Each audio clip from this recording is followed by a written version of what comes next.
Rossiyadan kutilmagan zakaz keldi. Random Ten degan studiya o'zini komiksini animatsiyasini qilishni so'radi. Portfolio tashladim, ularga yoqdi.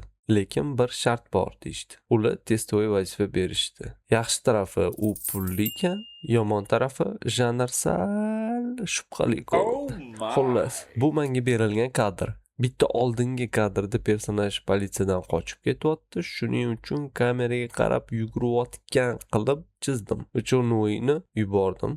Xato. U qochmayapti, u kameraga qarab uryapti deb aytishdi. Bitta oldingi kadrda qochayotgandi-ku. Nega endi uradi? Mayli, talashmadim. Mijoz doim haq. Tez to'g'irlab berdim. Yo'qda davom etur deyishdi. Uni tozalab, soya berib, klientga yubordim. Klient yoqdi. Pulini joyida to'lashdi. Keyin ishga olishdi. Aprelda mana ish boshlansa, ular bilan ishlayman.